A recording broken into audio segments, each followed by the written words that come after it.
So Samuel seems to be combining in one person several functions.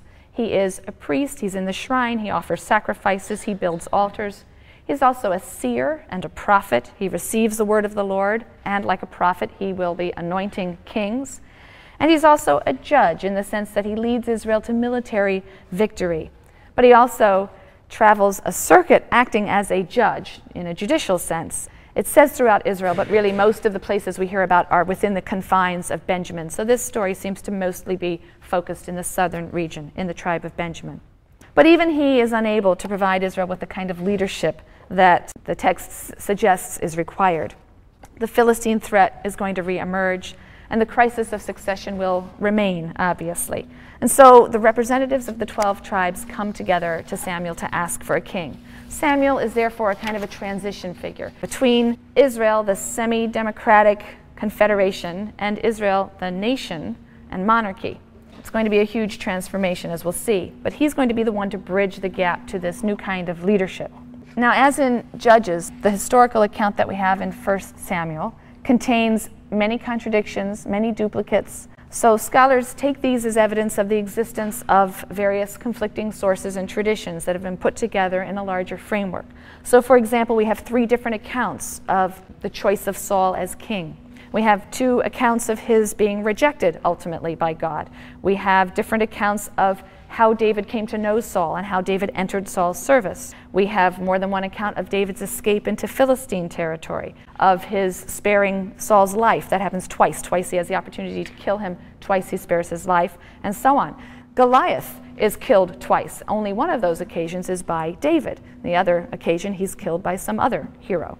So most important for us, however, is the existence of sources that hold opposing views of the institution of kingship. This makes for an interesting and complicated structure in the book. Some of the passages are clearly anti-monarchic and some are clearly pro-monarchic. The anti-monarchic passages, 1 Samuel 8, there's a passage in 10, there's a passage in 12. The pro-monarchic passages are sandwiched in between these, right, in 9 and 11. So you have this alternating sequence of anti-pro, anti-pro, anti. 1 Samuel 8 is a classic example of the anti-monarchic perspective. Samuel is initially opposed to the whole idea. He apparently resents the usurpation of his own power, until God says, "Heed the demand of the people in everything they say to you, for it is not you they have rejected, it is me they have rejected as their king. Heed their demand, but warn them solemnly, and tell them about the practices of any king who will rule over them." And so Samuel does that. He does that in verses 11 through 18. He warns of the tyranny of kings, the rapaciousness of kings, the service and the sacrifice they'll require of the people in order to support their luxurious court life and their large harem, their bureaucracy and their army. "The day will come," Samuel warns, "when you cry out because of the king whom you yourselves have chosen, and the Lord will not answer you on that day." All right, very anti-monarchic passage. The people won't listen to him, and they say quite significantly, "No, we must have a king over us, that we may be like all the other nations.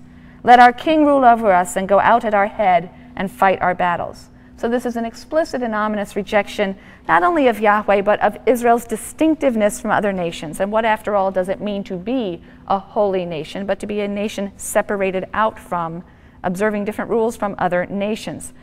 In Samuel 12, Samuel retires, and he says as he does so, "See, it is the king who leads you now. I am old and gray."